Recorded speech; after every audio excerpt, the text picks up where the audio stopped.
other things that we need to share with folks, Sydney or Clay, logistically, or is that about it? Good. Okay, so I think we're ready to kick it off, Sherry. Okay, so can you all hear me though? In the room?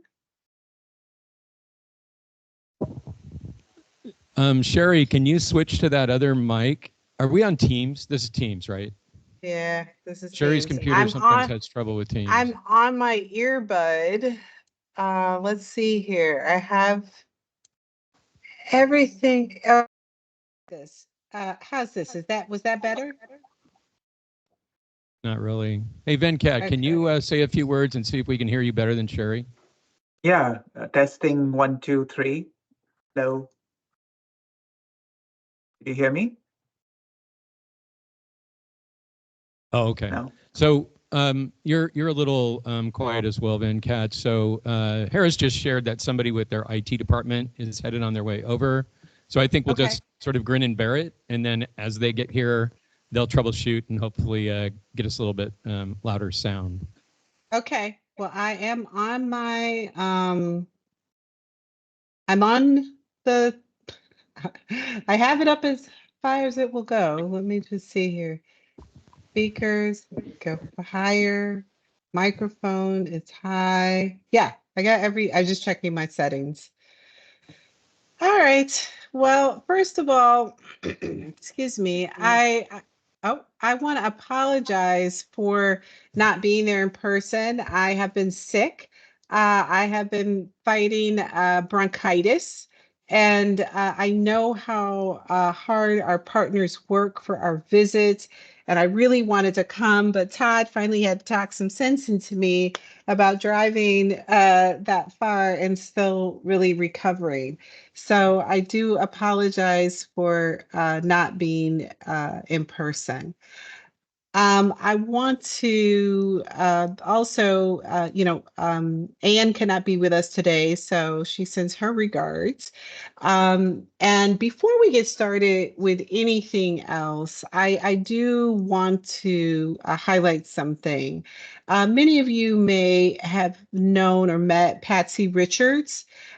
She was part of Future Ready Oregon and the Racial Justice Council Workforce Work Group, and had a huge influence on 1545 and Future Ready Oregon. And she also co-chaired the Workforce Talent Development Board Continuous Improvement Committee. Well, Patsy recently passed away. For many, this has been a very, for some folks, a shocking and because they may not have known, but she was a wonderful human being and a colleague and a good friend and really committed to Oregon as somebody who came here and made this state her own. And so I'd like to pause for just a minute of silence in honor of Patsy and all the great work she did for the WTDB, expanding apprenticeships, raising up DI issues, and more. So we can just have a moment of reflection. I would appreciate that.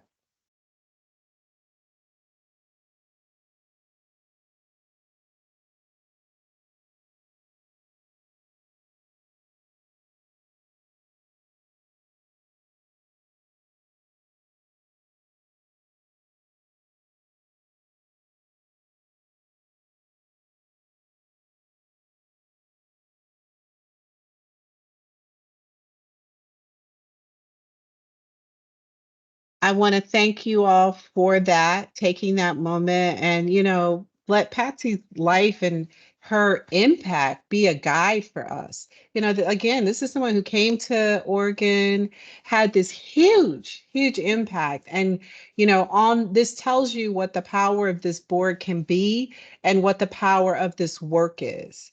So hopefully you all can hear me saying that. So I want to thank Harris Ryback for hosting us and the tribe for having us. We really appreciate it. And I know that there are some new members who we may have missed introductions for. And so I don't have that list, but I would like any new member who has yet to introduce themselves to the group to please identify yourself and introduce yourself. Do we have anybody? Let me first ask on Zoom or Teams on virtual. Do we have a new member virtually? Hi, Sherry. This is Skip Newberry, President and CEO of Technology Association of Oregon. Happy to be here. This is my first meeting officially as a member of the WTDB. Honored to be serving with you all and excited for participating, rolling up my sleeves here. Thanks, Skip. Good to see you. And do we have anyone else who is new on Teams? Hey, Lisa.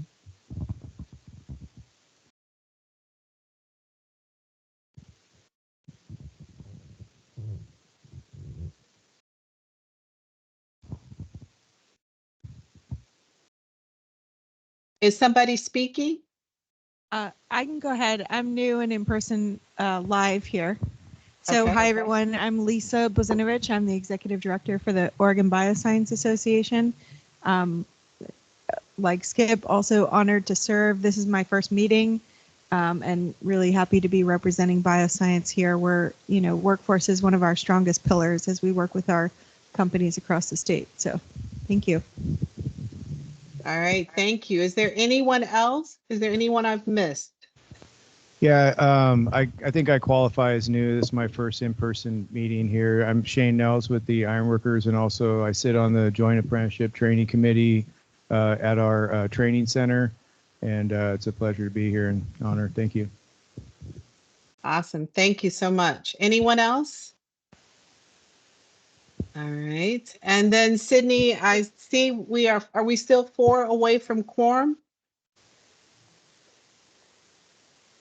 Correct. Okay, so we need 4 more people to join us. Sydney's going to keep track of that. For those of you who are new, we need quorum to vote on the minutes and a couple of other items. So Sydney will let us know, and then, you know, when we get quorum, we're gonna go ahead and do that vote so we don't miss the opportunity. Okay. Today we're going to be covering.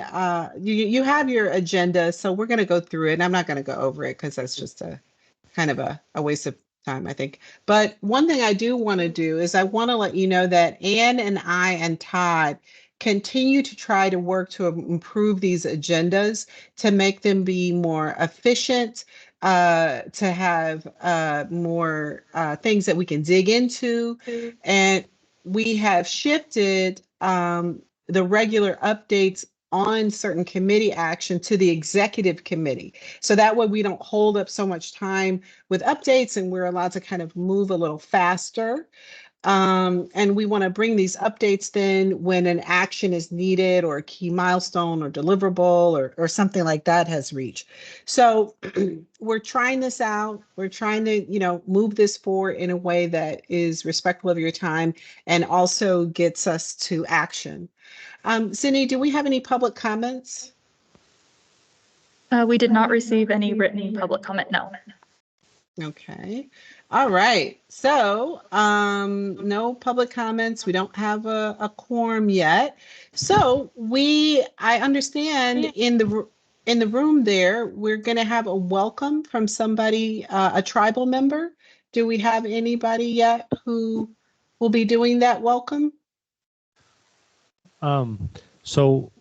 This is Harris Ryback, by the way, and thank you, Sherry, for those words. It's really nice to be able to host.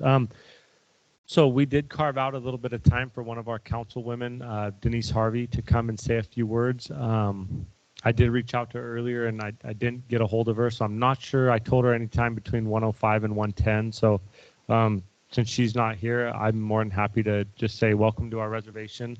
I'm glad we could go on that tour. That was really neat. And yeah, I'm bummed you couldn't make it, Sherry, but maybe another time when you come out, we'll be able to make up for it. But so yeah, I think elaborated a little bit on who we are as a tribe, and we are Oregon's largest tribe here. And I think it's just a blessing to be able to have the board come out. I think this is, to my understanding, the first time anything like this has happened as far as with the WTDB coming out to our reservation. And so I'm really honored that could take place. But other than that, I think after Denise, we were going to have maybe Craig say some stuff, and then I was going to hop back on for a little info. Well, Harris, on we actually we have you up to talk about Tribal Employment Rights Office, so you could just flow right into that, and then you're next up on the agenda. Okay. Do you have the PowerPoint? Okay, if you want to make that live. Okay. Oh, perfect. Okay. I was wondering why Clay and Sydney were staring at me. It's like, what, I got some sandwich on my face? Okay, awesome. So yeah, this is kind of, there's a bunch of different presentations that I have that I do. And this was just kind of a general tarot presentation that I had pulled from my J drive. So, but anyway, it's L'chaim, Slush Chisan, or I guess what time is it? Slush Loxon, Harris Ryback, Naikanim. Just hello. Good afternoon. My name's Harris Ryback. So I did talk a little bit about kind of the difference between us as a tribe here in Grand Ronde versus other tribes that you may have heard of or are familiar with. Probably the biggest difference is we are a confederated tribe, which means we're made up of numerous tribes.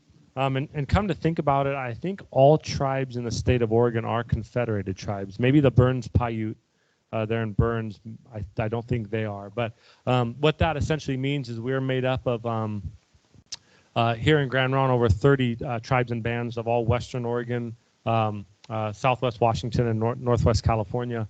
And like I said in our tour, these 5 feathers on our logo represent the 5 bands, kind of the primary bands that the rest of the sub bands come from, and that's the Kalapuya, Umpqua, Rogue River, Shasta, and Malala.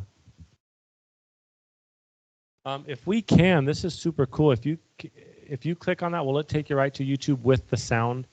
Because this is something I added to my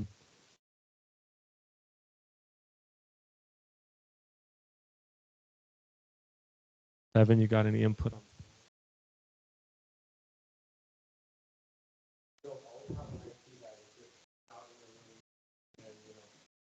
I know their number by heart. Like I literally 2123.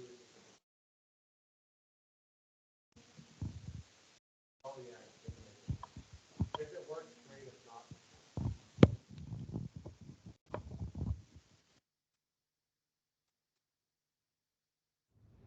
The people of Grand Ronde are many people. The Grand Ronde people are a strong people.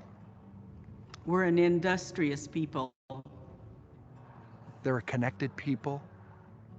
We're a caring people. And they're a resilient people.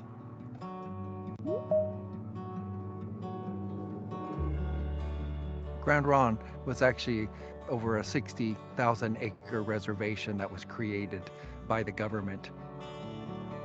What I heard through my stories of my family, there was the threat of being killed. And rather than be killed, it was okay, we'll move. It's not a glamorized location that we had a choice to say we wanted to come here. We were forced marched. It was called a prison.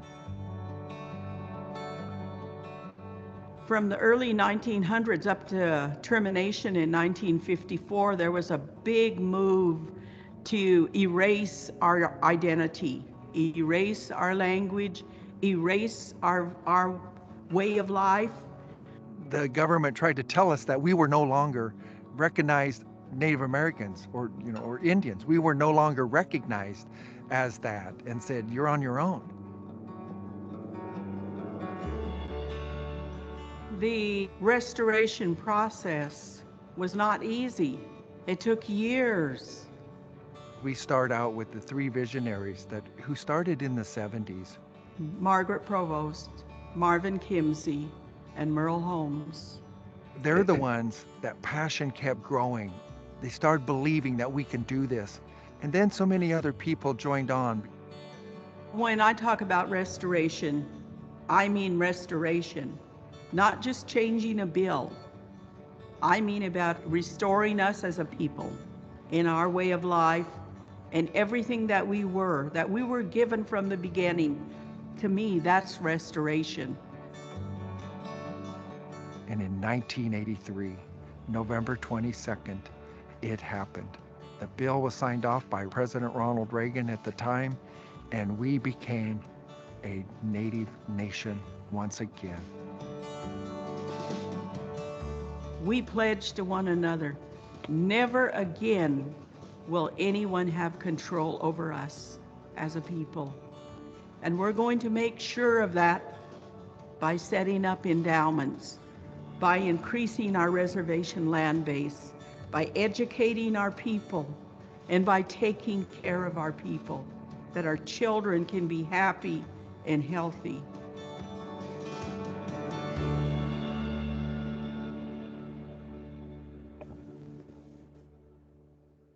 Perfect, thank you. Yeah, I added that to my presentations because it really it saved a lot of words, which I do have a lot of words, so it wasn't because I don't have enough words, but we'll relaunch that PowerPoint, and then we do have someone from IT here seeing if we can.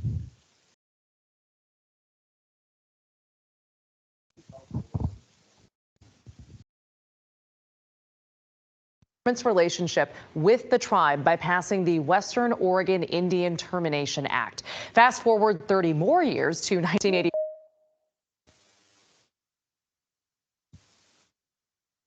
Okay, yep, no worries. So just real quick, I always like to touch on what tribal sovereignty is, because without that, my specific program here at the tribe wouldn't exist. So for those who didn't know, I am the director of our Tribal Employment Rights Office, which kind of under that is all encompassing. There's a lot of, I wear an HR hat with that. I do a lot of employment work, but then also I help manage an Indian-owned business and do some consulting there. So, but anyway, without tribal sovereignty, we really couldn't have this thing called TARO. And that's important, especially when I'm telling contractors this, because a lot of the times it can be hard to fathom, like how there can be a preference that's associated with an ethnicity. It's like, well, how are we supposed to give preference to this ethnicity? And really, it's all based on our sovereignty. And like Grand Ronde is an actual sovereign nation within the United States. So we're actually considered a sovereign nation within a nation. And so because of that, we have this sovereignty that's attributed to our people, which is just really the acknowledgement of self-rule. And it's the acknowledgement that we have been basically governing our own selves on this exact land far before it even had a name for the state of Oregon or Washington or whatnot. And, you know, an example of our sovereignty is like we set and enforce our own laws, our own taxes, we determine membership, we regulate activity. I always like to tell people, like, a way that you can view it is like we could technically put a border around Grand Ronde and make it its own government or its own actual sovereign nation that way. With that said, we do abide by 99.99% of federal law. You know, one thing that's kind of interesting is like with the marijuana laws in this state particularly, we actually still go by the majority of federal law with that here in Grand Ronde. So that's one little difference that you can see within our sovereignty and kind of how that affects things. So that sovereignty wouldn't be possible without our treaty signers. And I always like to acknowledge just some of them. Up on the screen is 7 different treaties all around this kind of area, Northwest Oregon, and all in the mid 1800s. And then here's some of our treaty signers. And this handsome guy right here is, I'm a direct descendant of him, Chief Joseph Sangretta. So growing up, I'd always tell people I was real proud because I was always been told you're a descendant of Chief Joseph. And so I didn't understand Chief Joseph of the Nez Perce, who's a lot more commonly known Chief Joseph. So all my life people would say, oh, Chief Joseph of the Nez Perce. And so now that I'm older, I go, no, it's the better looking Chief Joseph, right? So, yeah. But anyway, yeah, so that's some of our treaty signers there. So pre-TARO and Grand Ronde, it's really cool. You guys got to go on the tour and see how elaborate our campus is. Because if you envision it, at one point, none of this was here. I mean, in like the 80s, 70s, none of this was here. The only thing was really our tribal cemetery down there. So as things have gone on, we've grown and grown and grown. And in relation to that, TARO is fairly new. We were established in 2013. My program was. So like a lot of the stuff you see was built pre-Taro. And while it did lend itself to tribal members being employed by those contractors and building some of this stuff, the tribal preference was minimal compared to what it is now, where like we actually exercise the ordinance for my program as tribal law. So it's actually a law you abide by. You enter a contract through my program and stuff when you build on our reservation. So everything you see here was built pre-Taro. So a lot of these buildings you saw, elders housing, our museum, all of that was built pre-Taro. And so was the picture's not on there, I think it was, but so was our casino. That's the thing that really blows me out the water. Is like now everything that's going on at the casino involves Taro, but prior to that, it was all just pre-Taro. And so my dad actually helped build the casino with some other tribal members. Was one of hundreds that was working on that project. But so the Council for Tribal Employment Rights, that's important to understand when you're talking about my program Taro, because that is kind of the mother of all the Taro programs in the nation. So to save you a long story, the CTER essentially back in the late 70s saw a significant need for tribal sovereignty, specifically in the Southwest. And there was like a big mining company in particular that was taking a lot of ore from one of the tribes there in Arizona. And that no tribal member was employed from that mine. No money was being given back to the tribe from mining all the ore on their land. So a young lawyer by the name of Dan Press, a young Jewish lawyer out of the East, helped contribute significantly to saying, I think you as a tribe have a big opportunity to basically address that and have some gains from that as a sovereign nation. So that's kind of where this idea of Taro even came about. Like I said, in relation to Taro, Taros have been around since about the late 70s. In relation, we're a fairly young one. But I will say, and again, I'm probably biased, but we are, I think, one of the best Taros out of over 300 Taros in the nation. And this because we actually do so much. Like I told you earlier, we paid out $1.1 million in wages to folks that were dispatched by us. Just a lot of, I mean, and the state of Oregon has a lot to do with that benefit. Having those agreements with the state of Oregon and the DOT and things have significantly increased our program. Okay, go ahead. So this is just a preamble of our ordinance. Is it going to cut me off, Doc? Okay, no worries. Okay. Okay, yeah. Hey, if I cut out for just a sec, it's just because our IT guys are switching some stuff. So they pulled the plug on me before. You know, they give me this look when I'm talking about it. They go, okay, and then Jordan comes out with a big hook.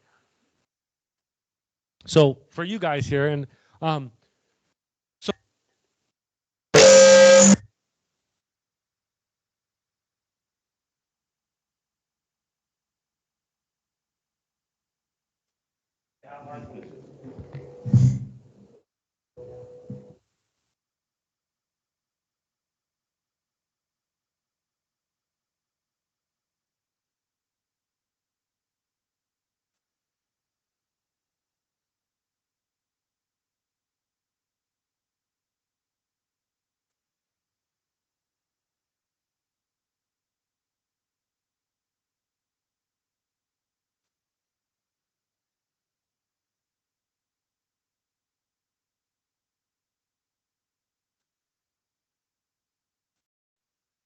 Hello, folks online.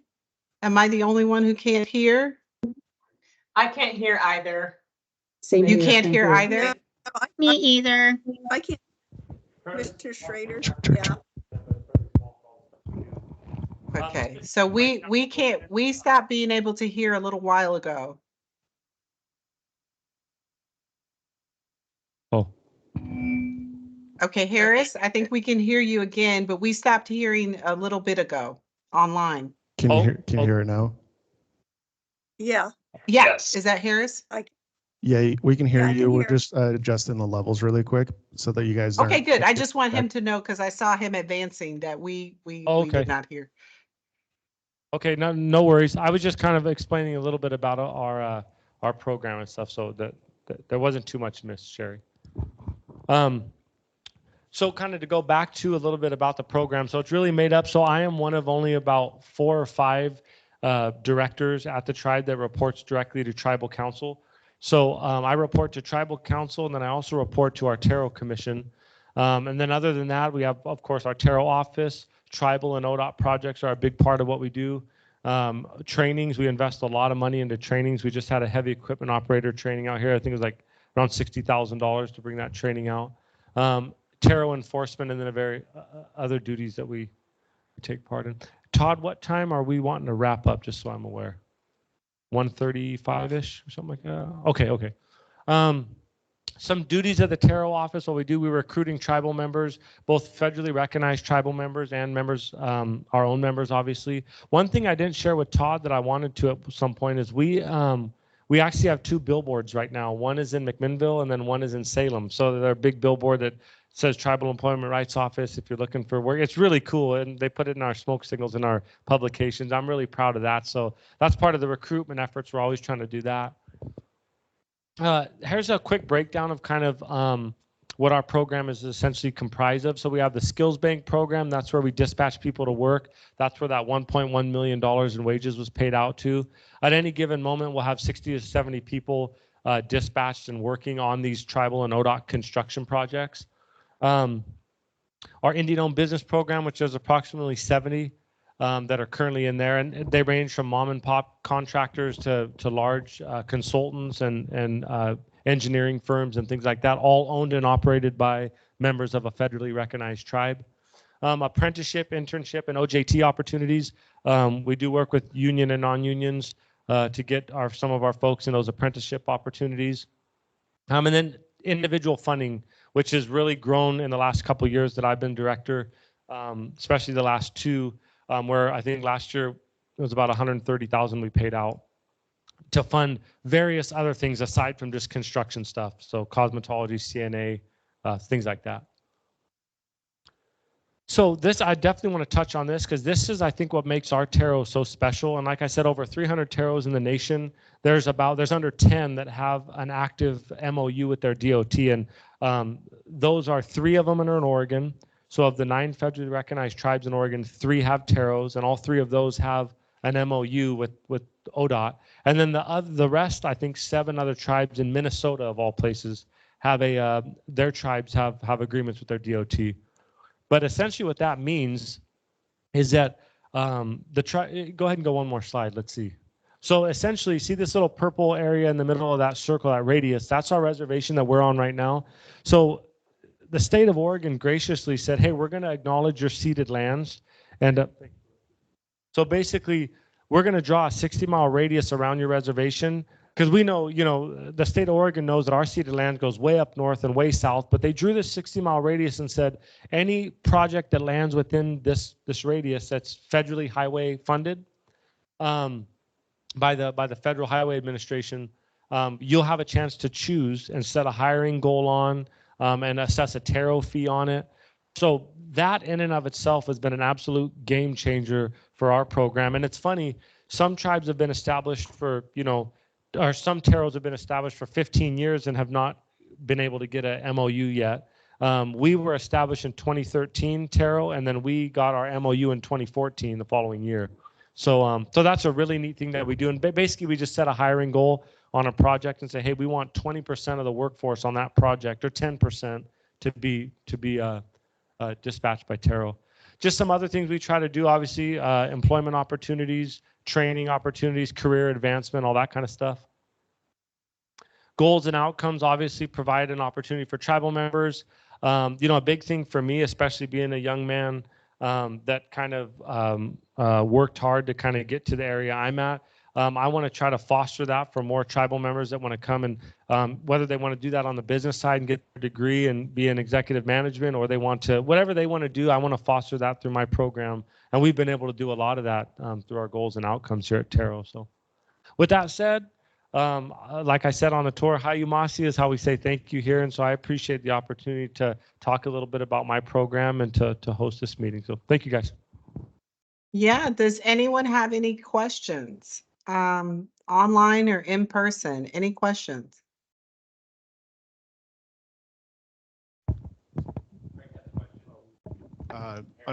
Unmute it.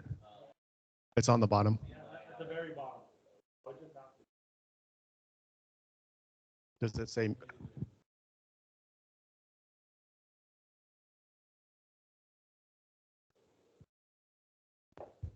think. Oh, so It was on. It is on. Okay, We can hear some folks in the room really well now. good. Lots of IT investment going on here. Yeah, Can very you good. Is hear me? anyone talking? Yes, I am talking. Oh, no, I mean a question. I'm about to. Yes. Oh, okay. Thank you. So, Harris, Yeah. we talked about this outside before we came back in the building about childcare. And it's a huge issue across the nation, every government, your government, my government, all of these places that we're working in, childcare is a big deal.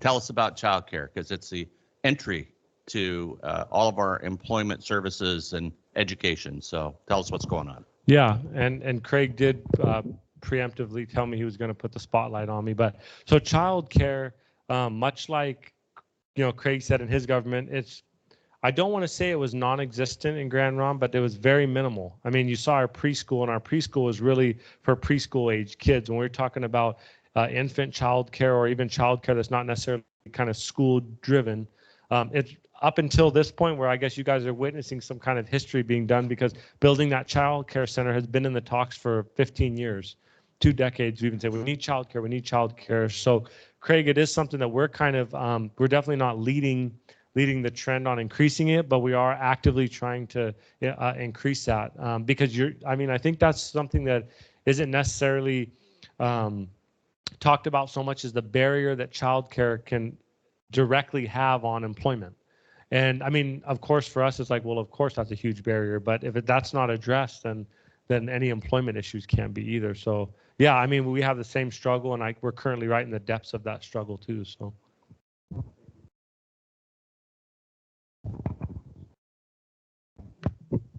And just for those of you in the room, I don't know about other folks, but I can't see half the room. So I don't know if somebody's over there, if they're talking. This side where the speaker, I can see you waving your hand, but everybody on the table to the left side of you, I can't, I don't, that's why I didn't know Craig was talking, because I didn't know he was there. I didn't see anybody over there. So if we don't acknowledge you, it's because I might not see you. So just so you know. Sorry, go ahead with your question. I was going to ask, and thanks for the tour, by the way, that was great. Have you identified any funding gaps in putting, like whether it's construction workers, boots and tools, or IT or any tools of the trade? Have any gaps there?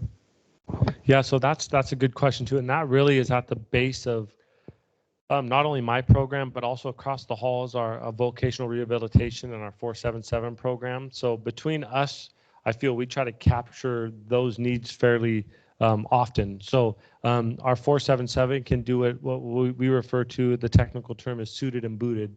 So they can get them suited up with boots and get them all set up. And then, we really at Taro aren't really doing too much of the actual physical demands that the workers have. We're really on the training end of things, where we're providing that training.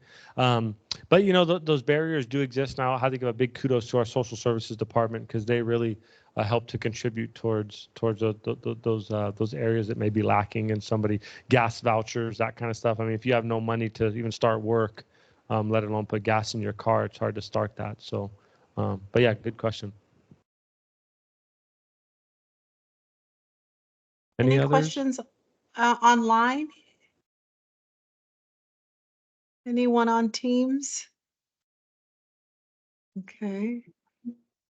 Well, Harris, do you have anything else to share? I didn't want you to have to rush through your presentation. Is there anything else? Oh, I see the microphone going someplace.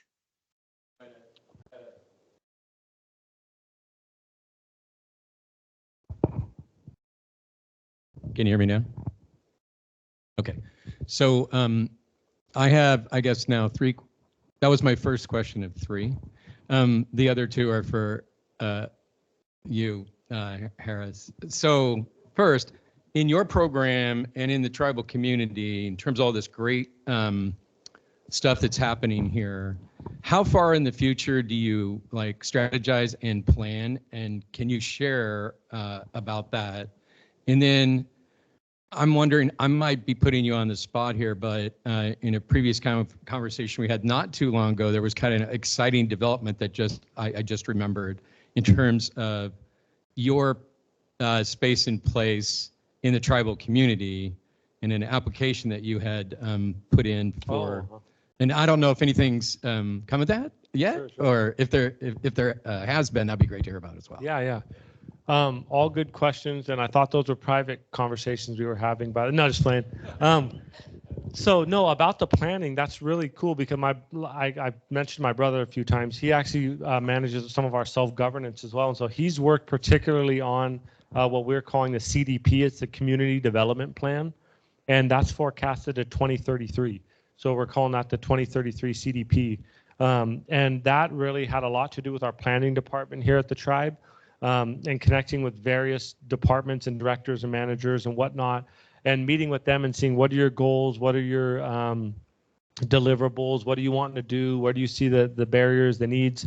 So I mean, to that extent, we're forecasting out that far, and that was a big deal because it was really pushed to us as directors and managers that this is a living document. Like, you know, with the government this size, a lot of time and effort can be put into certain things, and then it just gets put up on a shelf, you know, with all the other grand ideas that had happened over the years and just gets dust. Well, this was something that we wanted to be a living document and active. So we're looking at all, you know, out to 2033, and you know, it's huge things like a child care center, a recreation center, other MOUs, other agreements with other areas of the state and the federal government and whatnot that we're looking at.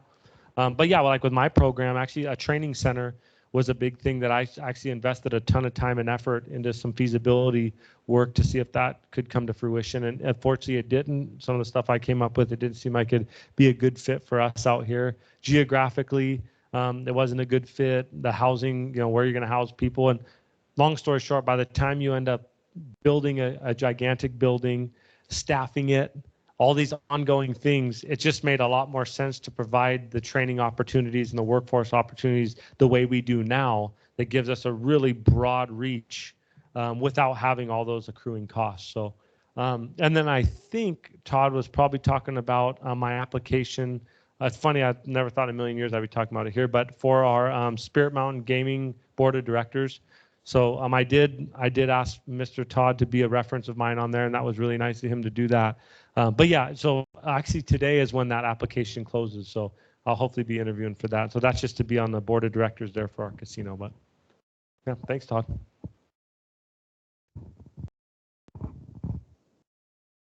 All right. Anyone else? Anyone else? And I want to shut down. Well, Harris, thank you so much. You know, just listening to you, I can see you now. There you are. Perfect. You were a mystery Oh, that you were there. yeah. You cut out for a sec, but I think you said I was a mystery. I was like a voice from above. It's like, Sherry, this is your creator. Yeah. Make sure you give Harris $100 before the meeting's over, you know. Okay, but anyway, thanks so much, Sherry. I appreciate you. Thank you. Thank you. I appreciate you. And, you know, a lot. You keep cutting out, Sherry. You'll periodically cut out a little bit.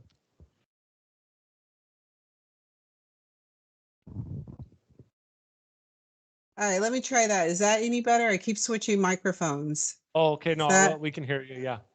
Okay. So I want to thank you because a lot of things you talked about, the child care, the supportive services, the other services, this is a workforce issue across the state, right? If we're going to mobilize our workforce, we have to look at these supportive services. So thank you so much for highlighting that. Thank you. All right. If someone can pass the mic to Craig Pope, who I, again, believe is in the room. I can't see him, but I will just trust that he exists. Craig is one of our newer members. He's a Polk County Commissioner, and he's going to kick us off with a member share. And he's going to share with us about why he's excited to serve on the Workforce Talent Development Board, and just a bit about Craig that I found interesting from his online bio is that Craig is born and raised in the Willamette Valley, grew up in a family of grass seed farmers. started as I had to explain to someone back in the Midwest, Craig, that Oregon grows grass here. People are like, what? Started a small manufacturing business in 1988 known as AgriWell. Over 22 years plus business grew to supply agricultural solutions across the United States and overseas. Craig's a volunteer local fire district firefighter and a station captain was for more than 25 years and elected Polk County Commissioner and started service in 2011. So very active in the state legislature and in DC as an advocate for Polk County in Oregon. So we're appreciative of you serving on the board. And yeah, we're excited to hear from you. So I'm going to toss it over to you. Thanks so much. Can you hear me online? Yes. Good. All right.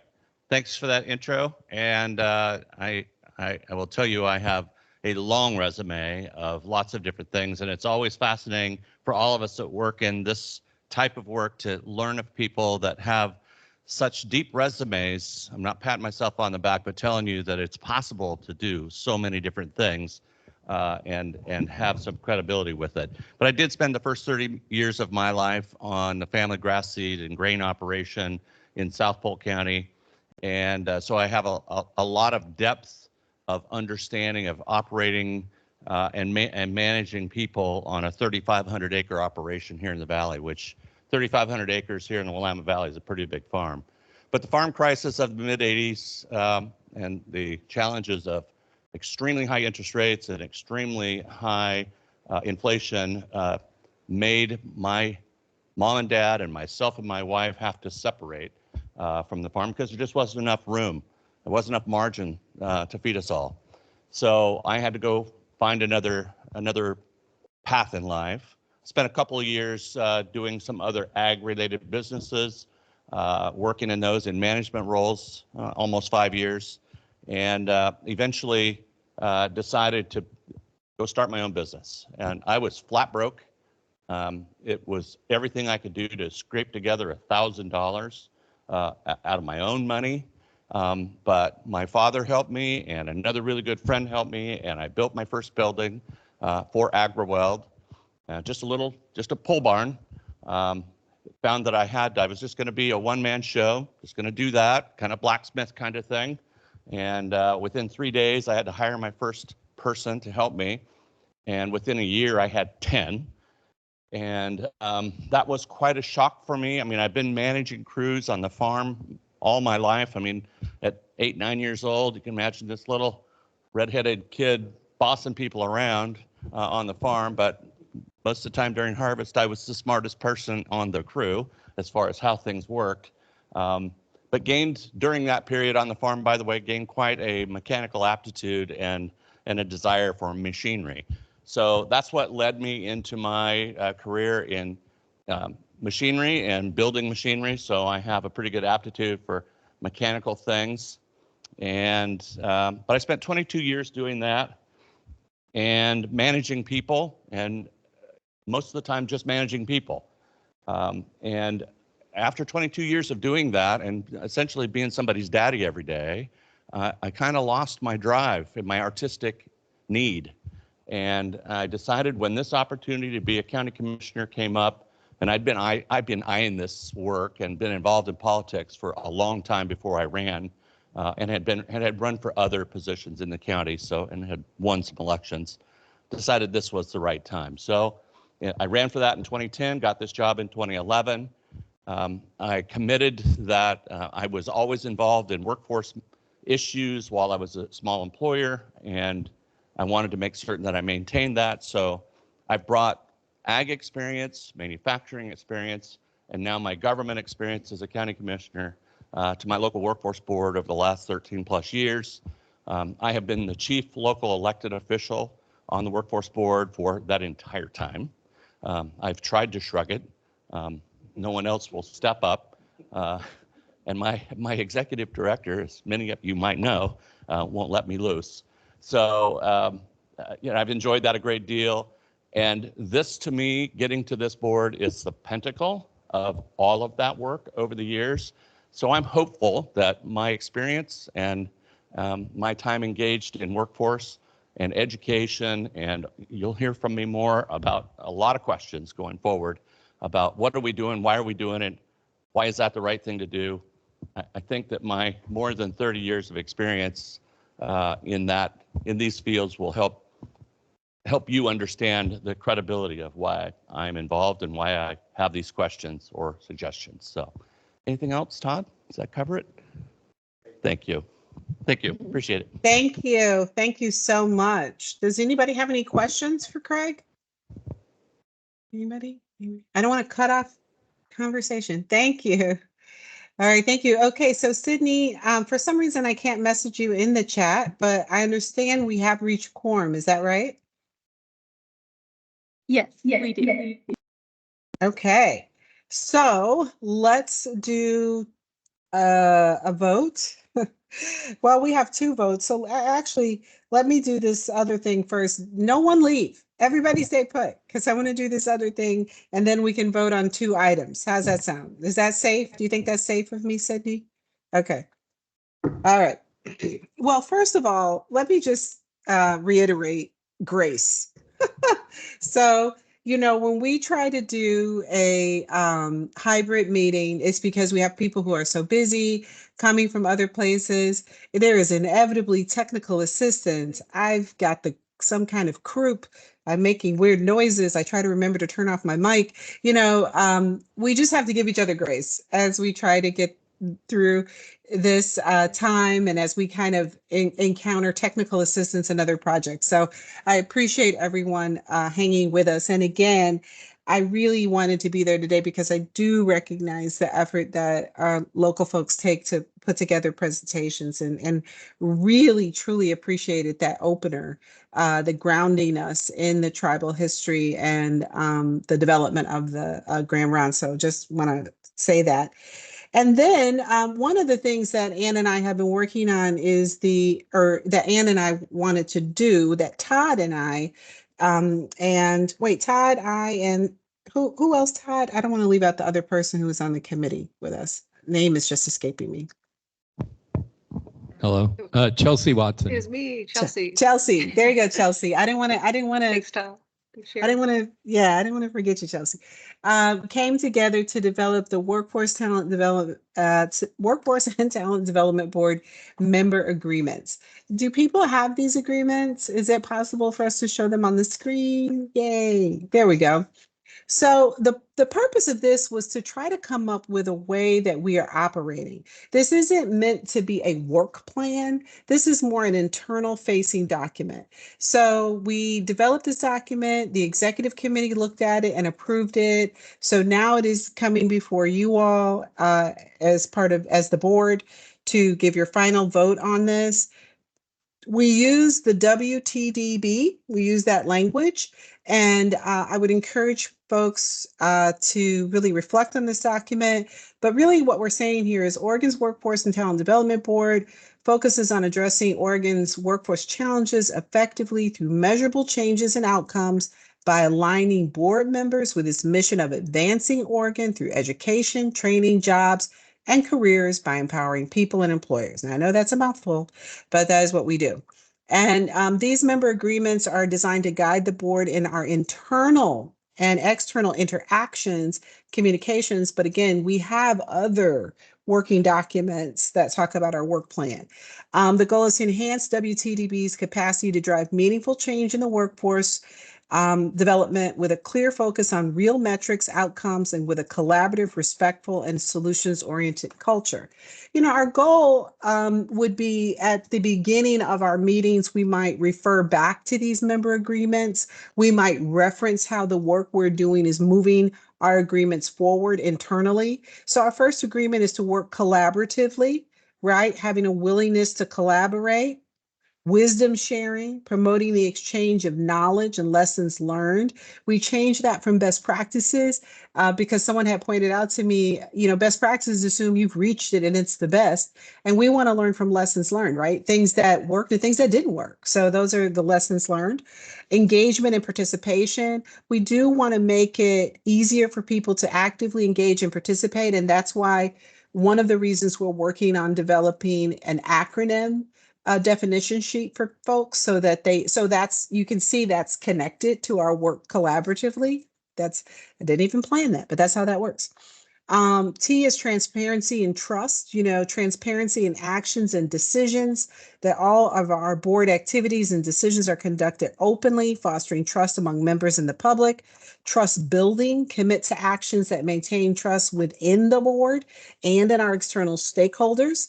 And respect and civility, treat all members with respect, fostering an environment of civility and mutual appreciation. And then D for data-driven decision-making, data utilization, agree to base decisions on reliable data, research, and evidence, dedication to outcomes, focus on setting and achieving measurable goals that reflect real positive changes in workforce development, and accountability. We know it's not a D, but we did the best we could. Hold oneself and each other accountable. I mean, that is around data-driven, for commitments and responsibilities with the data. B, be bold and innovative, boldness and vision and action, encouraging taking calculated risk, innovative approaches to overcome our challenges. Betterment, embrace a mindset of continuous improvement, always seek to learn, adapt. And beneficial innovations, pursue innovations that have clear benefit for Oregon's workforce, including new technologies, partnerships, strategies that can lead to substantial improvements. So these are our member agreements. And I have two things I would like for us to vote on. The member agreements is one of them, but I'm going to double back before I bring that to the vote. I would first like to go back and ask if we can approve the minutes from our previous meeting on December 8th. So do I have anybody who would make a motion and a second to approve the minutes from December 8th? I'll make a motion. This is Adrian. I'm Okay, so Adrian made a motion. Who's going to second? I would second. This is Ken. Ken seconds. All right. Okay, any opposed? Anyone need to abstain? Okay, all in favor? Sharon, Aye. I was just going to say, since I wasn't at the last meeting, I should probably abstain. Okay, so we With got an regard to the minutes. abstain. All right, I appreciate that. That's why we asked for abstentions. So we have Skip Newberry abstaining. Okay, all others in favor, please signify with a thumbs up, aye, however you want to do it. Aye. Aye. Okay. And the folks in the room, what do you got, Todd? I can't hear what Yeah, people in it's the all room good. are I saying. think I didn't hear any opposed, so I think you're in good shape, Sherry. Okay, excellent. All right. Well, so then that passes. And then now the Workforce Talent Development Board member agreements. I'd like to bring that to everyone for approval. So do we have any questions about it before I do that? Because for some folks, it might be their first time hearing about it. So I do want to ask, are there any questions? Okay. Well, hearing none, I would appreciate someone making a motion to pass the Workforce Talent Development Board member agreements. Harris made a motion, Sherry. Okay, and can we have a second? Second, Commissioner Schrader. All right. Anyone opposed? All right, anybody need to abstain? We all are hearing these the first time, so I think we're all right. All right, if we can get a vote on that, all in favor? Signify by aye. Hand raised. Okay. Aye. Aye. All right, excellent. Okay, well then I believe that has also passed. Thank you, Sydney, for keeping an eye on quorum. It's always an issue. Now, because we didn't have the opener, when we kind of switched things around because Harris was going to go now, but we had some time for the opening remarks. Did anyone, Todd, in the room from the tribal council come? Because I don't want to ignore somebody if they did come. I can't see, so I wouldn't know. Yeah, thanks for that, Sherry. No one was able to come, so we're good there. Okay, great. All right. Well, based on this, then I believe We now have, oh yeah. So 3 humans and AI ChatGPT helped develop the Workforce Talent Development Board agreements. Where's Venkat? Venkat will approve of that. So that's how we came to do that. We have a break on the agenda, Todd, but we're really ahead of schedule, but we can go ahead and do the break. Well, we could toss it out there for folks to see what you want to do. Should we go ahead and have a 10, 15-minute break or just keep on going? I'm seeing heads. I see some heads yes over here. So let's do Yes it. We for a have a break? break on the calendar. Okay, yeah, let's take a break then. Okay, how long?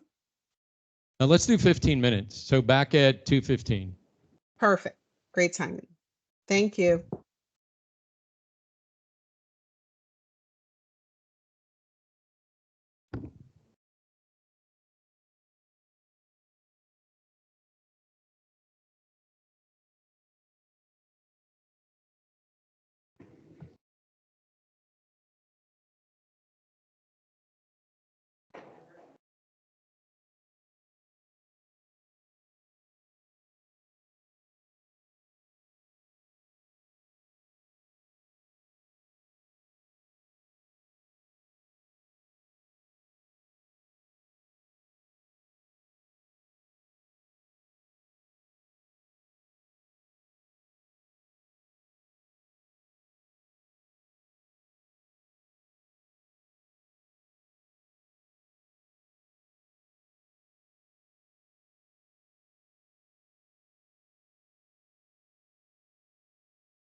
I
All right, we're going to come back together in about a minute.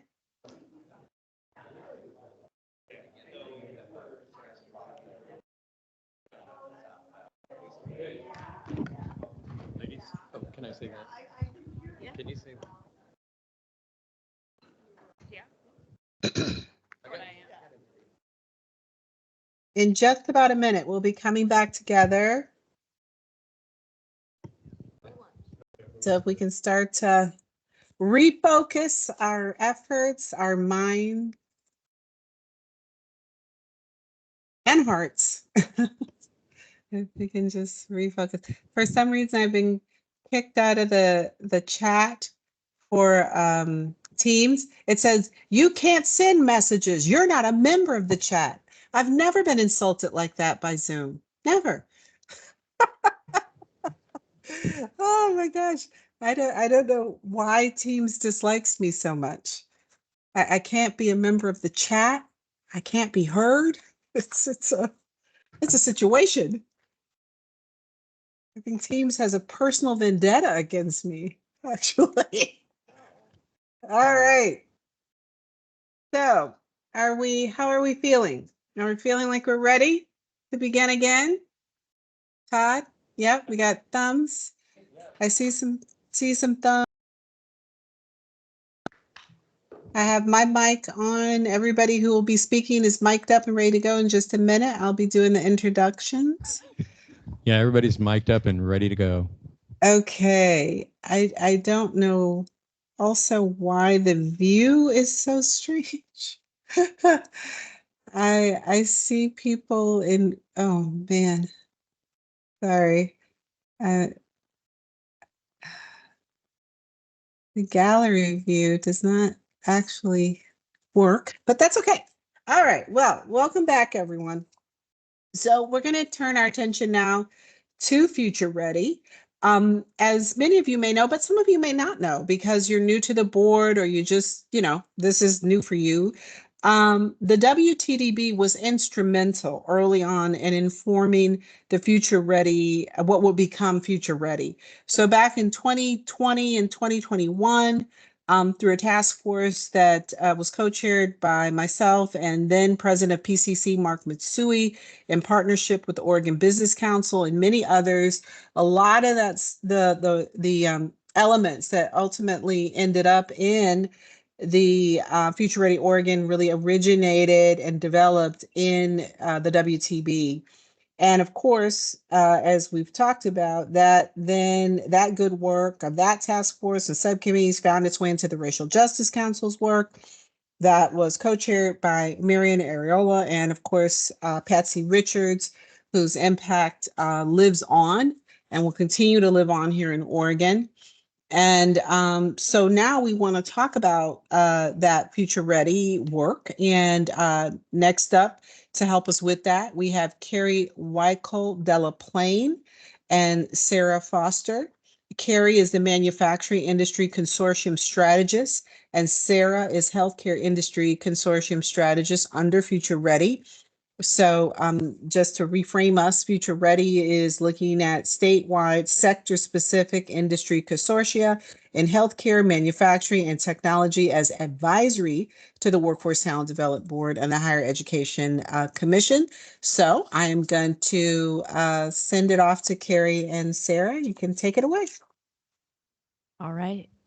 Is this thing working? All right, great. Thank you, Sherry, so much for the introduction, and thank you for having us. We're very grateful to have the opportunity to share with you our work. And Industry Consortia, as Sherry mentioned, is part of the Future Ready programming, and we're eager to engage in conversation with you today around ways that we could potentially leverage our value proposition to best support the important work of the WTDB. Now, next slide, please, Sydney. So we're going to take it back to the legislative mandate and look at that for a moment, mostly to highlight for everyone that the legislation itself actually indicates that industry consortium are advisory to this group. And today we're really interested to talk together about how we could potentially do that most effectively. Next slide, and I'll turn it over to Sarah. Thanks, Carrie.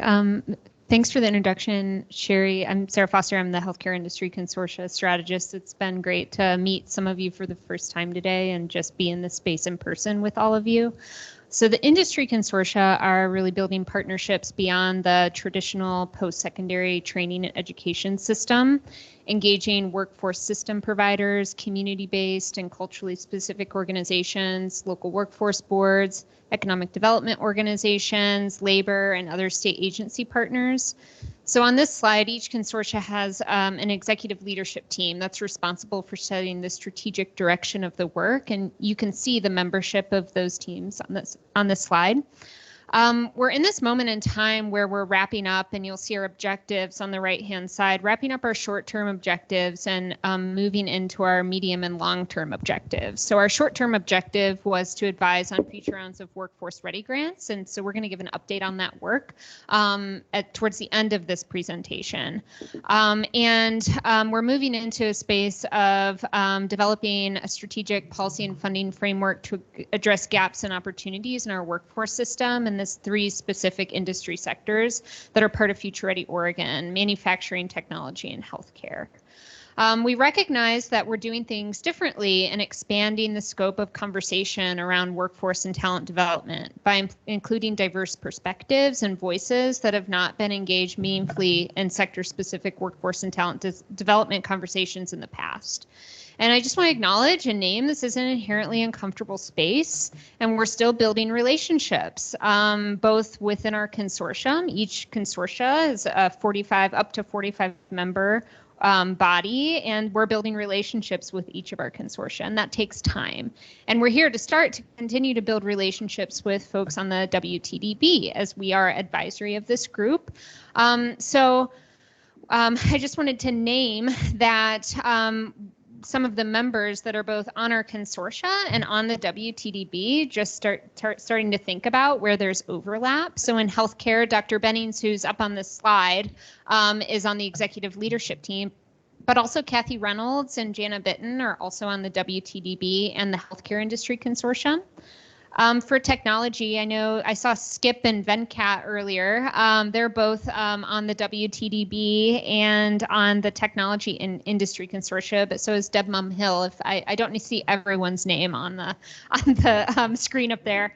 And then for manufacturing, Travis Ryman, who's here today, Craig Campbell, and Steve Johnson. So there's intentional overlap between WTDB membership and on our industry consortia. So next slide, please. Thank you. So I just wanted to share a little bit about the value of, from our perspective, a shared leadership model. So I shared a little before that the industry consortia are doing things a little differently by convening a cross-sector group of folks in a sector-specific area of workforce and talent development. And in the middle, and on the screen in the middle bubble is really not to center the HEC as the convener, but to show that we're building and activating our convening authority to convene these consortia. And then in the bubbles on the outside of this are really where we are going to go deeper into today, our value proposition components. So we're really leveraging the HEC's role as a convener of education and training partners, serving as a connector between various and expanded partners I mentioned earlier, including labor, community, education, and particular industry. Building and maintaining relationships between these partners and informing HEC strategies to meet workforce needs in the specific industry sectors. Next slide, please. I'll turn it over to you, Carrie. Thank you, Sarah.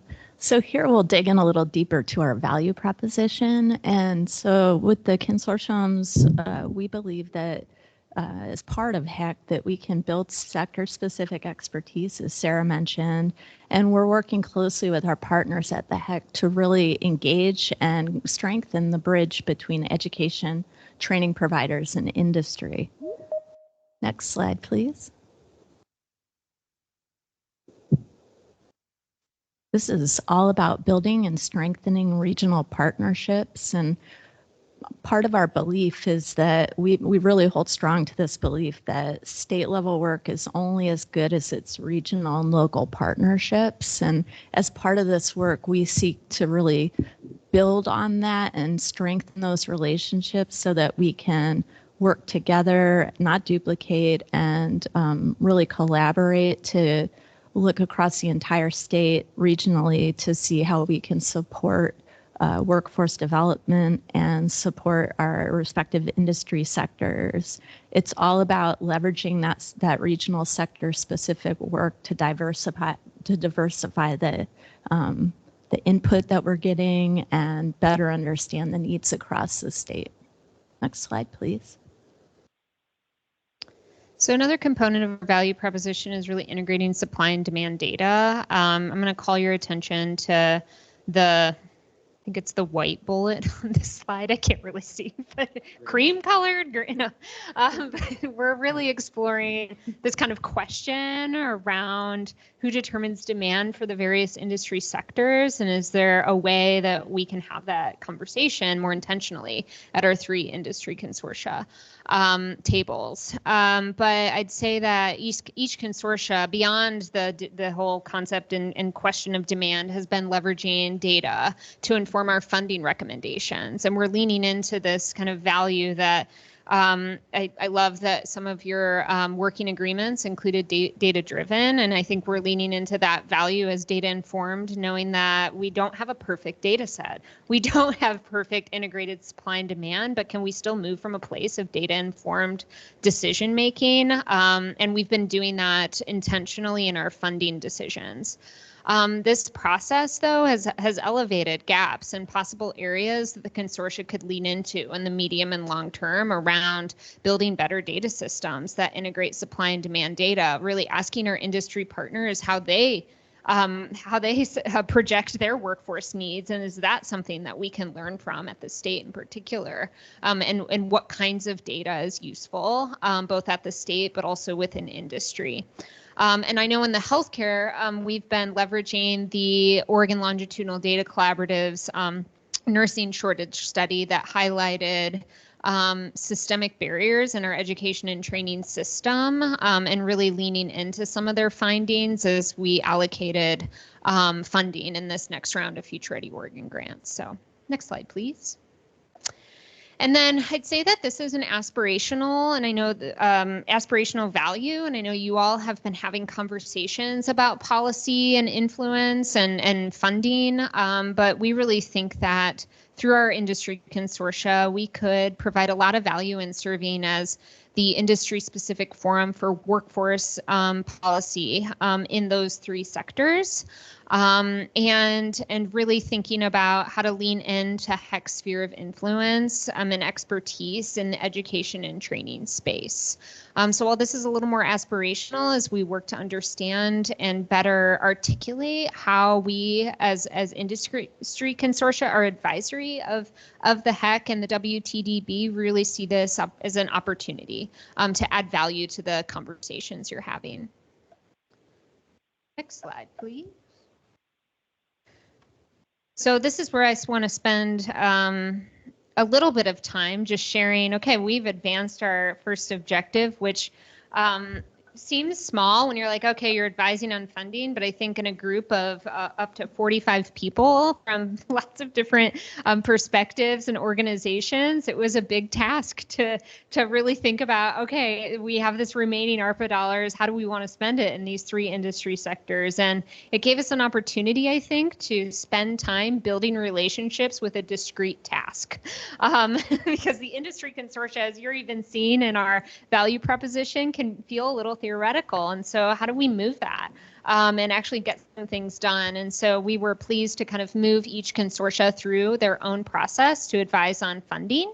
The healthcare group finished their recommendations first because we launched first. And at our January meeting, we advanced those recommendations. And those recommendations include that we had 18 million of the remaining ARPA dollars to advise on for healthcare specifically. And it's going to result in 2 RFAs or 2 RFA focus areas. One and the money will be split evenly between those 2 tracks. The first is around nursing and nursing career pathways across the whole nursing continuum. So CNAs, MAs, LPNs, RNs, and really addressing some of those education and training barriers that are found in the Longitudinal Data Collaborative study for expanding nursing programs. That RFA focus area also wanted to be intentional about outreach and engagement with those healthcare adjacent occupations that might not necessarily, like home health workers, personal care aides, that might not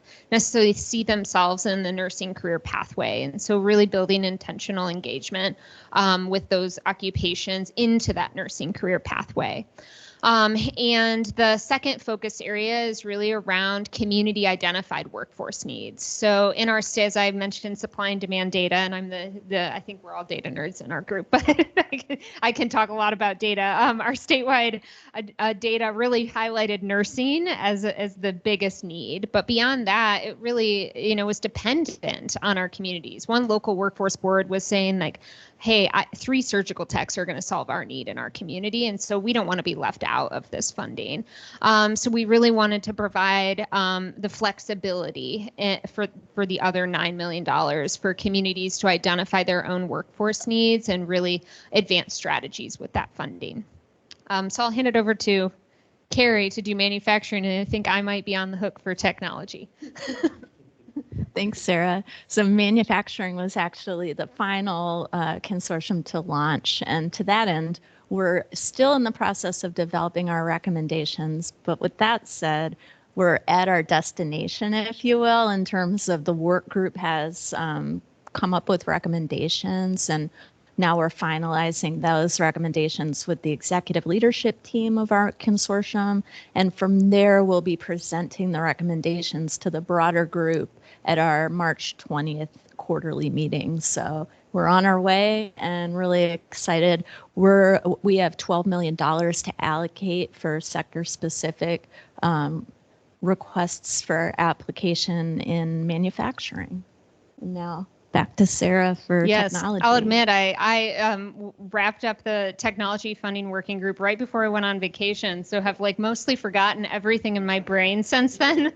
But I have pulled, and I know Skip is on. Skip and Venkat are on. So if I get something wrong, please correct me. But my belief is that while I was away, the Technology Industry Consortium advanced their recommendations, and they really wanted to have one RFA with 2 focus areas. And the focus areas are around upskilling and reskilling incumbent workers and transferable technology skills, and then recruitment. So expanding education and training programs for transferable technology skills. And I think that as I was working with this group, there was this belief that they really wanted to lean in and support individuals in the education and training pathway for broad transferable tech skills so that they could move within and not necessarily be specific to the high tech sector, but really think more broadly about the skills that the tech sector needs, but also could transfer to other sectors. So I think it's 10 million will focus on those 2 focus areas and those distinct tracks. Did I miss anything? Perfect.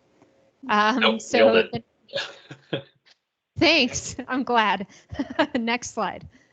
Real quick, I want to shout out if Craig Campbell's out there. He was part of the group, and so is Heather Desart for the work group for manufacturing. So we're on our way. And then I wanted to just shout out about the regional engagement piece. I wasn't thinking about it when I was at the regional engagement slide, but I want to make sure I mention it.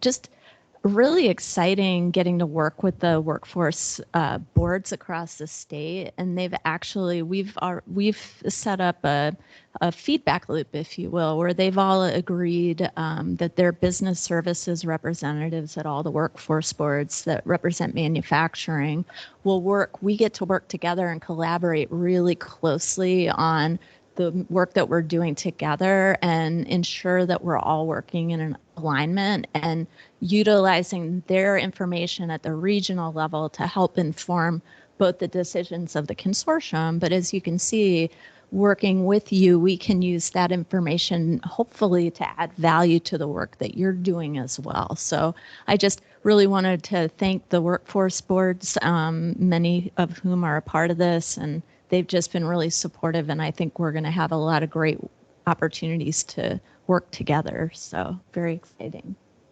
Thanks, Carrie. Yeah, thank you. So these were just some questions. There are a lot as we've been thinking about in our own future planning. Just kind of put the question on y'all. How do you envision the consortium model adding the most value to the WTDB? What's its most exciting about the work of sector-specific strategies at the HEC? And maybe I'll leave it there and open the floor for questions first on our presentation, but also opportunity for discussion.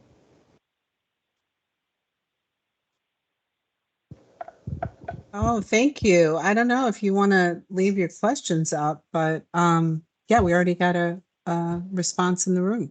Yeah. I can kick us off. This is Travis Ryman from the Hillsborough School District. I just wanted to thank Carrie Weichel-Delaplane for the leadership on the manufacturing consortium. It's been fun to be part of that group. And one thing that I noticed right away was the openness of the participants, a diverse group of people around the table, honestly trying to surface and solve problems in the manufacturing sector. And the sharing and the question asking have been really genuine. And I don't see folks sitting around saying, well, heavens, we could not do that. That would be impossible. It's much more of a brainstorming and a creative space. I would also say that what excites me the most about the possibility of having the sector-specific planning is alignment. I represent K-12 education, and I'd like to know that when our students graduate, they have a predictable pathway to being nurses or being manufacturing technicians or working in AI. And so my question, and I guess the challenge for us as a group, for the WTDB and for the consortia would be, what happens when we're short 200 nurses in our county and there are 200 people on the waiting list to get into the nursing program? Or for me, if we have 200 manufacturing technician openings in our county and there are 0 applicants, what does that mean for me? And as a K-12 education leader, I'd like to be accountable for creating programming that fills that pipeline and to know that we're meeting those targets as a state and that I'm part of it. Our community colleges are part of it. Our apprenticeship programs are part of it, and that we can show ourselves in the mirror how effective we're being from each of our different agencies. So I look forward to that in technology, manufacturing, health sector. We have CTE programs in all those areas. So the quicker we can get there, the quicker I think our economy will be thriving and then students will have opportunities to live incredible lives. So thank you for your leadership in those areas. I elect Travis as our industry consortia spokesperson. I don't know, was there a question in there that you'd need answered? But that was really just, I think, highlighting very specifically the value proposition that we're trying to build, and just appreciate your leadership on the manufacturing group. It gets harder from here now. Craig Pope. Great. So forgive me because I'm new and I'm just getting started, so I'm not familiar with all of the consortia work, but I can tell you, again, I said that I'm chief local elected official for 4 counties in the Mid-Willamette Valley. One of our biggest subjects is warehouse and transportation. And so you barely touched data with regard to supply chain. And supply chain is what I hear about the most from all sectors, even healthcare. And so I'm curious about whether or not there's a plan for consortia work with regard to warehousing and distribution, because it is a major factor in the gaps of employment today and gaps for our local businesses, and but not for some of the work that the local workforce boards are doing. I'm not really hearing much about it. So help me if I'm wrong. You're not wrong. You're not wrong at all. I don't know that I have an answer for you, but I just really appreciate that. Yeah, Jennifer's going to take this one. Thank you, Commissioner. Jennifer Purcell, Director for Future Ready Oregon. I think the short answer is there's room for that. The longer answer is that Future Ready Oregon, when passed in 2022, focused specifically on healthcare manufacturing and technology. That was the directive by the legislature at that time. So our work does focus, at least in the establishment of the consortia, was directed to stand up those three. We are certainly hearing supply chain, transportation, logistics, warehousing as pressure points, pain points for all three of the sectors, and just have to be thoughtful in how we advance those in support of healthcare, manufacturing, and technology without going afoul of the legislation, if you will, and moving into an entirely different sector. The portion of the bill that does address sectors outside of healthcare, manufacturing, and technology is the Prosperity 10,000 investment that goes directly to the local workforce boards to advance regionally identified priorities. So there's a bit of nuance there, but certainly in response to the needs and priorities of the Workforce and Talent Development Board, if there are other sectors, I think the HEC and the WTDB can have a conversation about whether or not that warrants a different table. Noted. I'll just jump in, sort of shifting it over to WTDB, Craig. One of the things to keep lookout for around transportation, logistics, and that sort of a sector is the WTDB a talent assessment. So we do that every 2 years on the even year. And so we're working on that right now in the midst of it. I think Clay, I, and Julia just got a draft from the contractor that we're working with, who's Stanford Research Institute. And we'll be going through that and providing feedback. There's an advisory committee that's been involved in the development of that report. And our deliverable is to have that all completed in time to launch and present at the upcoming Talent Summit, which is on May 14th and 15th in Salem at the Salem Convention Center. And you'll hear a lot more about the findings of that research, which will include that sector in part, and also some potential recommendations and priority efforts that should potentially be embarked on to get at solving issues and leveraging opportunities that are called out in that talent assessment. So we'll keep you apprised of that as well. Thanks. I have a question about the wraparound support related to the consortia's needs. So when the consortia initially launched, one of the things I had mentioned was I thought it would be great if the consortia had combined recommendations that would support each of the consortia topics move forward.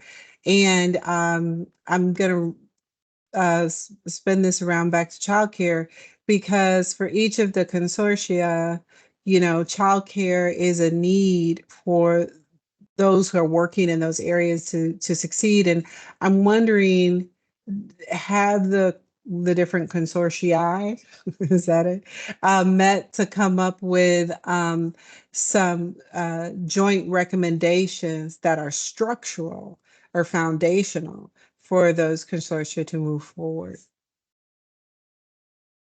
Sherry, can you hear me? Yeah, Sherry, that's a really great question. And I think something we should think about of like I'm going to get the language wrong, like a consortia of the consortia, because I think that I've also heard considerable overlap in other areas between, healthcare and technology in particular, and overlap between technology and manufacturing. And rather to have those conversations within our unique individual consortiums, having a table to really think about just both cross-sectoral strategies, but then, the really foundational components of Future Ready Oregon, which are the wraparound supports, which maintained in our recommendations. So in our recommendations for funding, the wraparound supports and the focus on priority populations didn't go away because we were making sector-specific recommendations. They remain a foundation, guiding principle in Future Ready Oregon. But I think as we get deeper into the work, so maybe the ask is just a little patience as we move into our medium-term space and wrap up these funding recommendations to think about those cross-pollination opportunities and strategies. But that's just such a great point, Sherry. Yeah, I mean, I think it would make the asks stronger, depending on, and that's something WTDB obviously be a part of, but I think having, hearing, I think the state, meaning the people who live here, and then, of course, politicians and everyone hearing, look, all three sectors need these three things or these four things. They're not the only things, but they need these 3 or 4 things to really take off, would have a lot of strength. So, yep, appreciate that. Other questions online or in the room or discussion?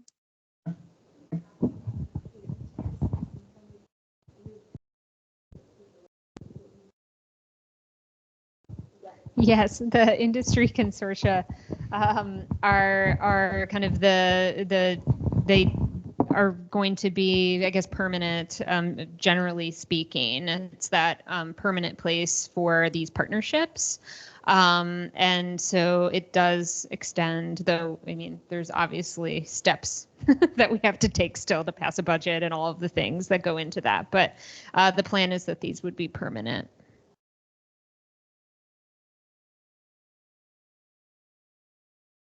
Anyone online? I don't want to miss our folks here. Okay, anyone else in the room? Todd? I don't know. My brain is pining for that list of questions that was up there because I kind of forgot what they all were now. Yeah, so the questions were, how can you envision a consortium model adding the most value to the WTDB? Are there activities you would like to see our consortium engage in as soon as possible to support the work of WTDB beyond Future Ready? And how can you envision the consortium model aligning to support the work of WTDB in the long term? When it comes to consortia, what are you most excited about? I mean, obviously, I think the advice piece and highlighting the needs, for the WTDB to be able to hear from industry specific folks and be able to feed that information into our process and our role is very vital, so clearly that's, one of the purpose of the consortia, but it's also a vital role. Does seeing those questions help folks, including you, Todd? Yes, it helps me. One of the things I wanted to underscore, and I've talked to several of you that are here in the room as well as on the tube, is the importance of trying to align efforts and work better together, collaboratively, efficiently, and ultimately more effectively around the data piece. And I think one of the things that will help us there is to really lean in to business and industry to help with that, gathering and informing to get more real-time data from you all.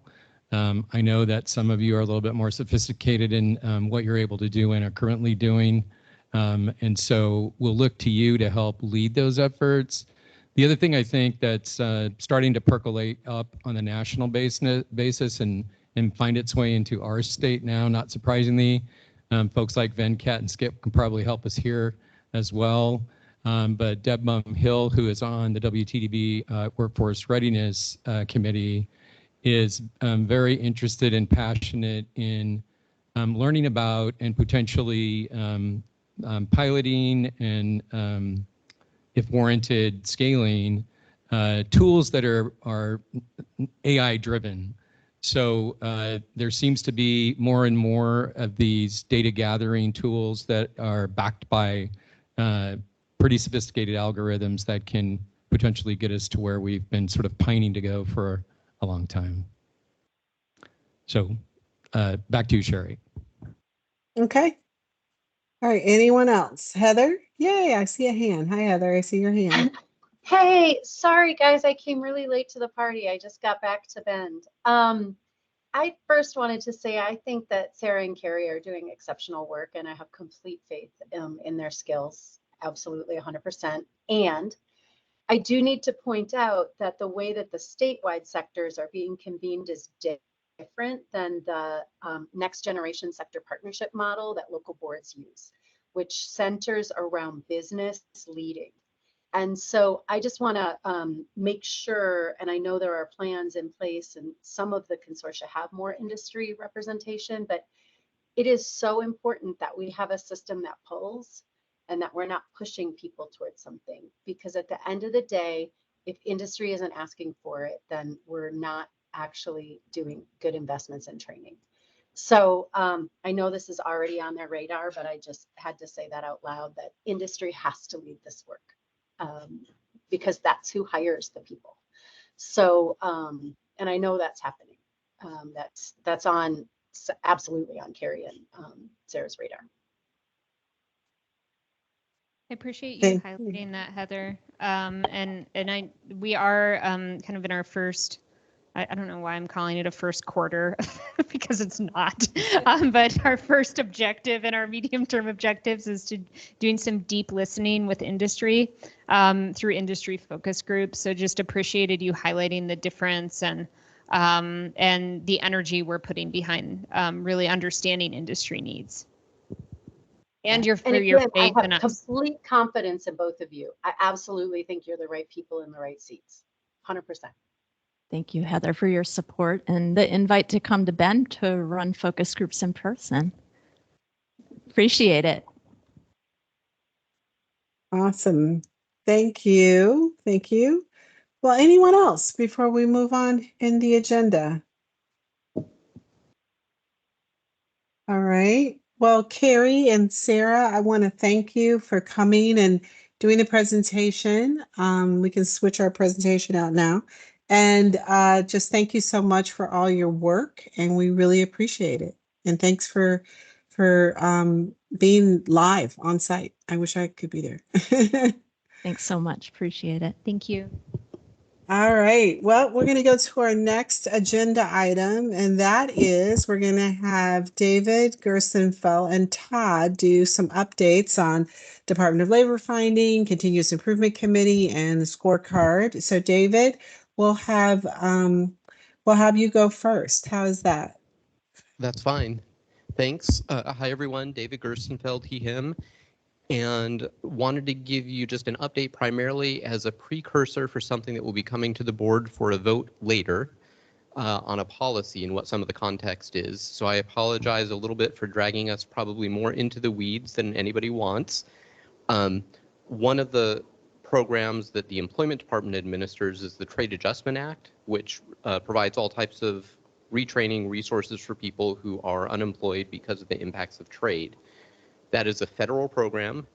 We are audited perpetually, it feels like, by the Department of Labor to make sure that we're running it correctly. They've just finished up a review, and they have very positive things to say about Oregon's program and Oregon's workforce system generally. They had one finding, and it's something that they've raised on other visits to the state. Anybody who is in the trade program that we administer is required to also be enrolled in the dislocated worker program. In Oregon, the dislocated worker program is not administered by or kind of overseen by our agency. It's primarily the local boards with the Office of Workforce Investment providing some kind of oversight. So there are some complications, there's some policy issues, some data issues. It's all being worked on. But to resolve the audit finding, there will need to be a policy that talks about how we keep the technical co-enrollment definition being met for those federal requirements. So I think that will be coming here June, I think. I think that's the plan, yeah. And we could just add that Clay Martin is leading the efforts of the Workforce Policy Work Group. Did I get that right? And so it's on that group's radar, of which Heather Ficht is a part as well, from the local lens. So I think everything is on schedule, on target, and looks good. Yeah, Clay's given 2 thumbs up, so. Great. So hopefully that was just a little bit of context why we want to make sure if people have questions, concerns, there's a chance to have discussion ahead of time so we can get the policy formally adopted and make sure the Department of Labor is happy with that technical piece. I just want to clarify. So the dislocated worker data is compiled by each local board. So is there any like feeding up to something, or I'm just a little confused? It's in a different data system, Sherry. So we use iTrack, and OED uses a different system. But I think we all have high hopes for a modernization where I think if we can all get in the same system, maybe this can get resolved with technical. Don't you think, David? Yeah, like hopefully. But it's out. It's a couple of years out, so we got to fix it now. Okay. Sherry, Is it? Yeah, go ahead.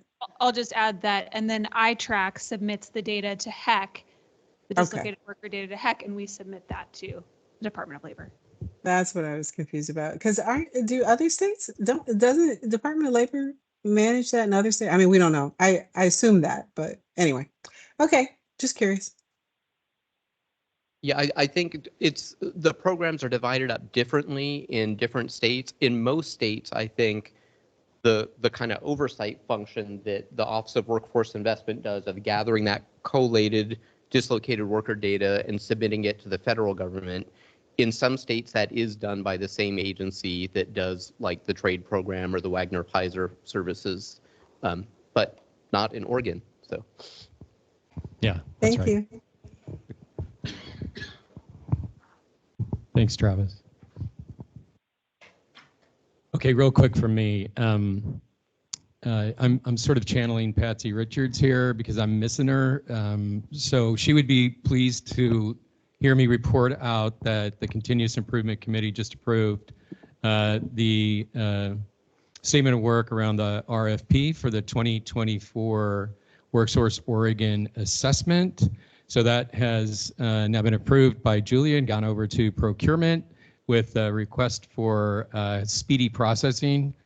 I'm not sure if those 2 words go together very well, but procurement and speedy processing. But Derek Disney works magic over there and they do a great job. So we're hopeful that they can turn around that quickly so then we can get that out there on the street and then ultimately hire a new contractor to lead those efforts for 2024 because that assessment is due to the governor's office and the legislature by December 15th of this year. So that's good news. On the scorecard, we're not going to show the scorecard today. There is still a lot of work that's being done behind the scenes between WorkSource or Work Systems, iTrack, HEC, and others around really getting down to the cleanest data possible. I never knew that the word clean went along with data gathering and all that stuff until just recently. So there's a lot of cleaning of the data that's happening. And we had a bit of a meeting the other day with folks in research and others around Prosperity 10,000, which Jennifer mentioned earlier as a critical and important piece of Future Ready Oregon. And then other data points that we had included on the scorecard and decided it best and most prudent in order to bring you the most valid data that we can to push that off to the June meeting. So the plan now is to present the scorecard with updated data points, as well as the most accurate data that we can at the June 13th, 14th meeting. That's all I've got, Sherry. All right, look at that. That was quick and efficient. So we're prioritizing efficiency. All right, well, now we're going to switch to local leadership, and our what we really want to do as a board is when people have questions, we follow up. We don't just kind of leave things hanging. Somebody asks a question, we didn't come back to it. So in that spirit, we are very happy to have Heather, who's going to do a little chat with us. At our last full board meeting in December, Ken Madden requested more information about how local boards were working with staffing agencies at the local level. And Heather offered to bring that information back to the board at today's meeting. So we're excited to hear what Heather has to say. Heather, I'm going to toss it over to you. Thanks, Sherry. Wow, you guys are really cooking through this agenda. This is great. So I was traveling for work, and I literally just got home. So I wasn't sure if I was going to make it on time. So I actually wrote a memo just in case. I wasn't here. But basically, I want to validate what Ken was saying in the last meeting. He is correct. 5, 7, 8 years ago, there was kind of a, hey, honey, there was kind of a seeing staffing agencies potentially as competition. And that has shifted significantly in meaningful ways. And so these are examples from across the state of the way that local boards partner with staffing agencies. And some have them on their board and serve on the board. Some have had them as board chairs, staffing agency owners. They also often are used when we do our OYEP funding or youth funding. We utilize staffing agencies to be the employer of record. In addition, we include staffing agencies when we have career fairs, job fairs, those kinds of things, because at the end of the day, I don't really care how people get a job. I just want them to get a job. We want to connect talent to opportunity. And then also, sometimes if there's a larger recruitment, it's a collaboration across staffing agencies and WorkSource. So I was really heartened because these were responses from every local board across the state. So it wasn't just, oh, one region's doing it. It's pretty much writ large. So I want to validate that Ken is right. Historically, that was true, but that hasn't been true for about 5 to 7 years in Oregon. I see somebody, did you want to unmute? There you go. I think somebody was asking a question. No? Okay. All right. That's it. Yeah, I'm curious, Heather, what happened 5 to 7 years ago? Why did it shift? What did you learn about the change? And why I was here 5 to 7 years ago, and I don't know, but I think if I think about what was happening 5 to 7 years ago, I think that it's just reality of we don't necessarily, and now we're seeing traffic in the centers pick up, but if we can't cite talent, like we still need to meet industry need. And I think it's just kind of an acknowledgement that it takes all of us. I mean, I say workforce development's a team sport all the time, because there's not one entity on this board or in this state that's going to solve it. We have to do it together. So I think it just might be an acknowledgement of that, and then some success. And frankly, I think that Ken's organization did a lot to, and that's even longer than 5 to 7 years ago. I mean, doing apprenticeship through a staffing event, like that's innovation. So I think it's just been the writing on the wall of how are you going to reach people? You got to reach people, and you got to do it by any means necessary. So I don't think there was a thing, but I see Ken has his hand raised. Heather, Yeah. he might want to tag team with you on this. yeah, bring it, Ken. What do you got?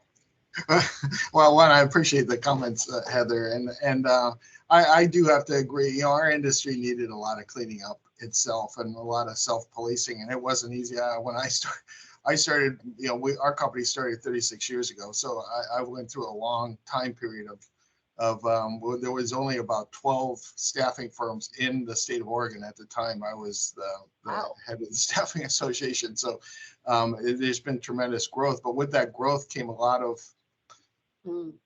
people that actually played the system, scammed employees, did a lot of things that I wouldn't consider appropriate as an employer. So we had a lot of policing to do within our own industry to kind of weed those out. So I think it's gone both ways. I think a partnership makes the most sense obviously going forward, because if we want to be considered legitimate employers, we have to act like one.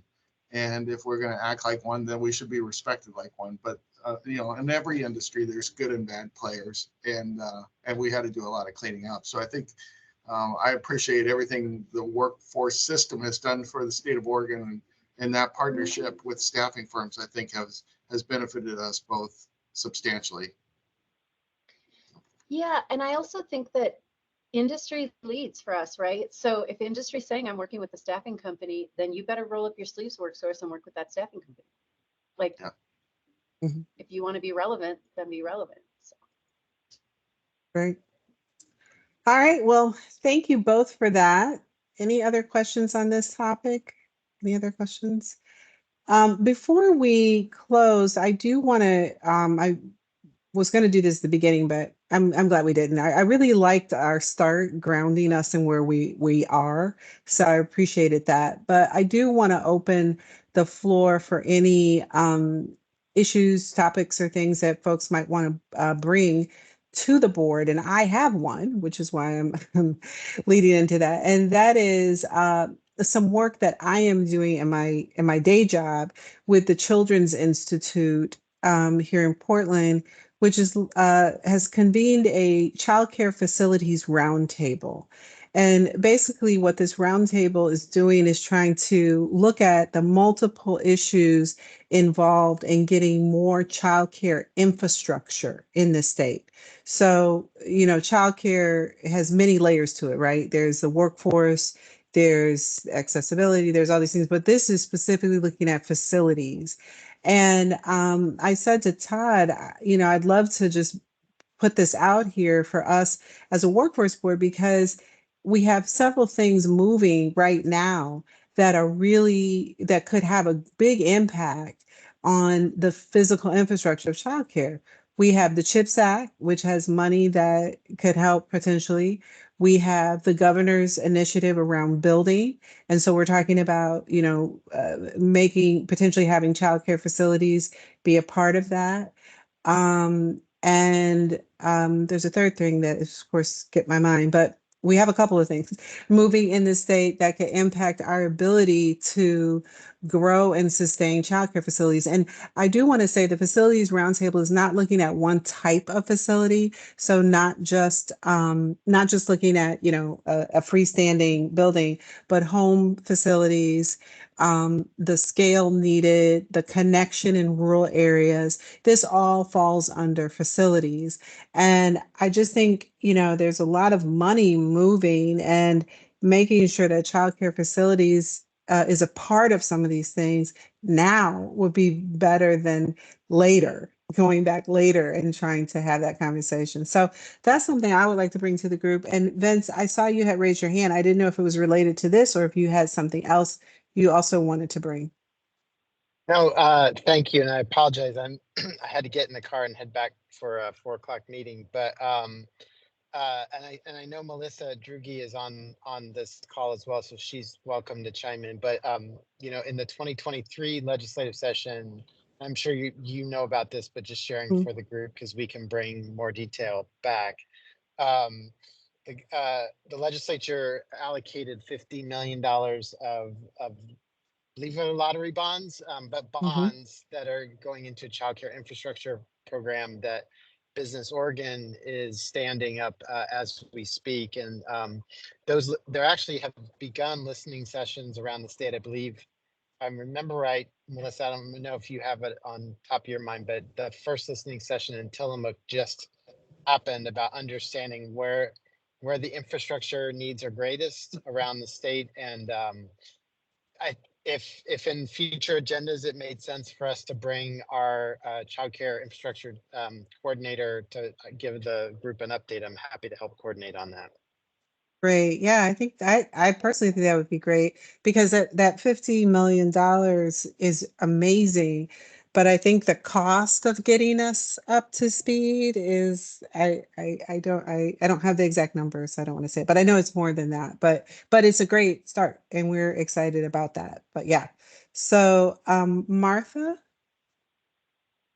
Yes, I just wanted to thank you for raising this issue. It's kind of one of our top priorities right now in Clackamas County.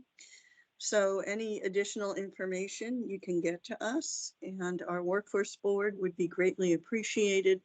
It's kind of a legacy project that I hope to do before I leave the commission, is to make sure that we have increased capacity in our childcare deserts here in this county, as well as around the state.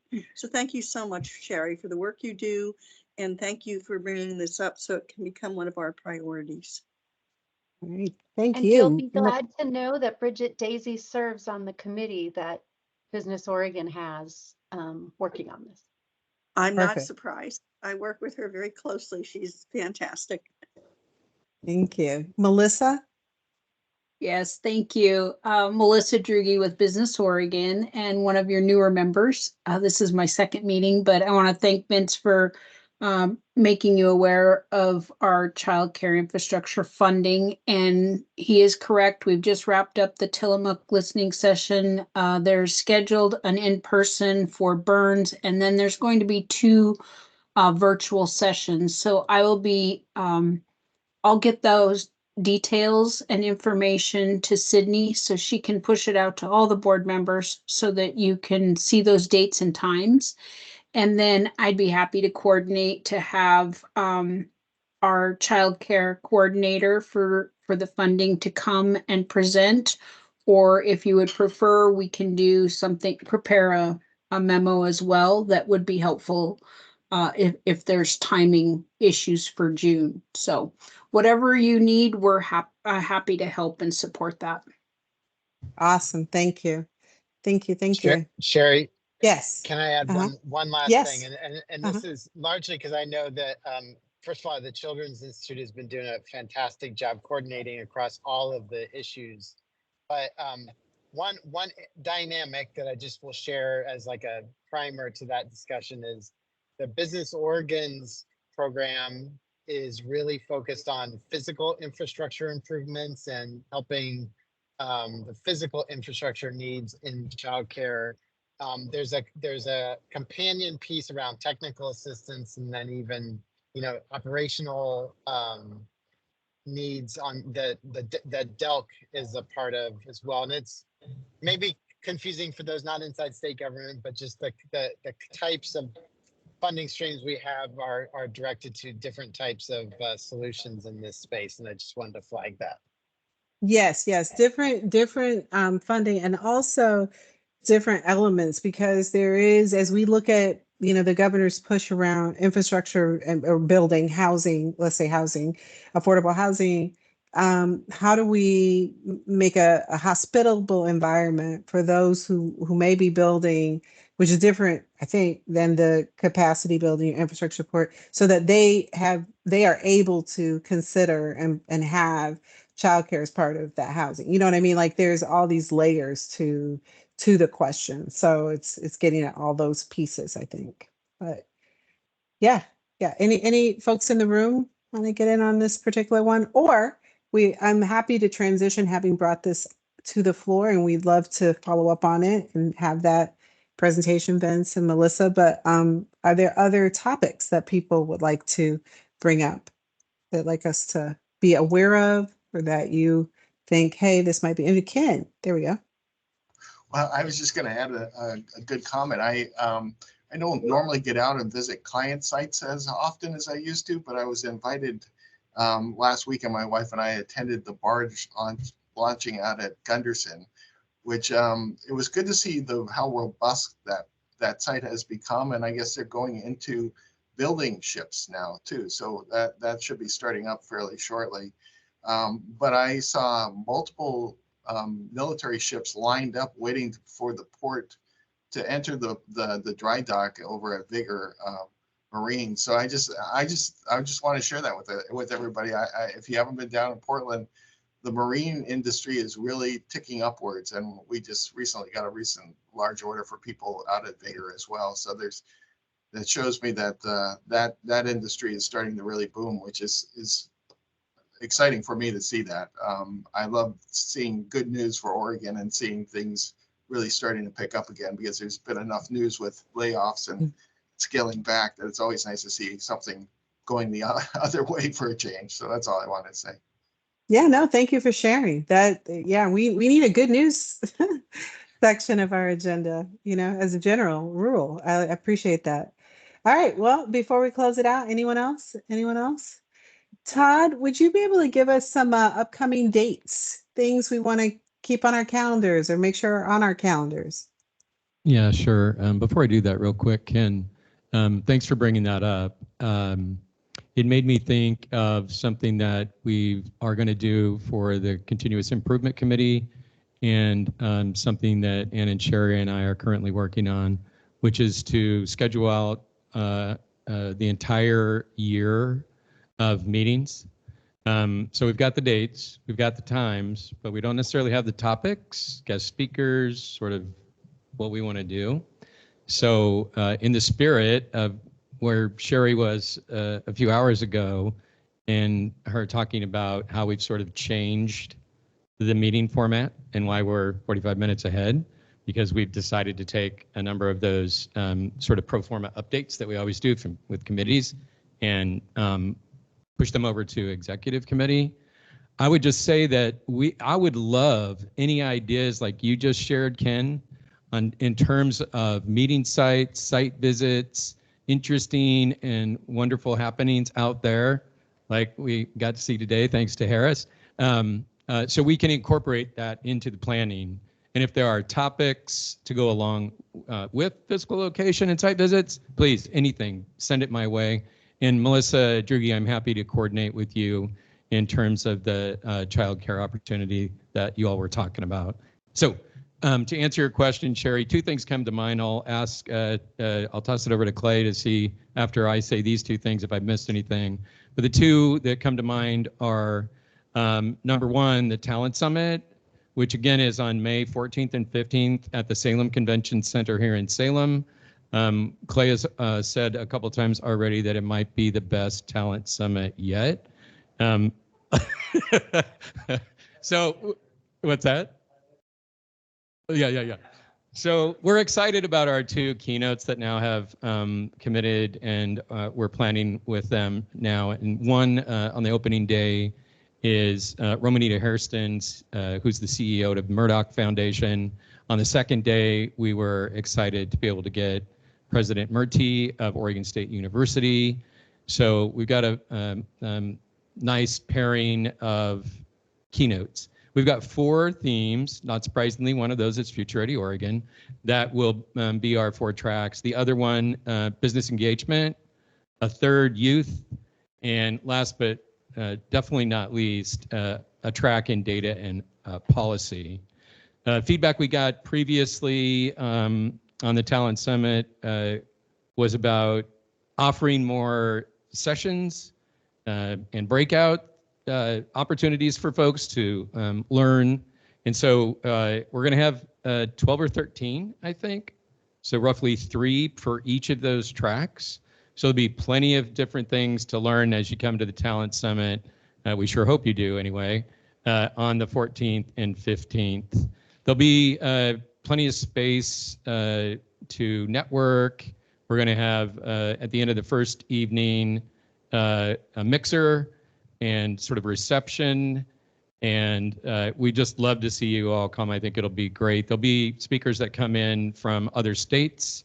The National Governors Association will be there as well. So it should be a good 2 days, day and a half. So more to come on that, Sherry. And then our next quarterly meeting is on June 13th, same time, but again, not sure about the space. So if you have ideas, please send them my way. Clay, anything I missed in terms of future meetings?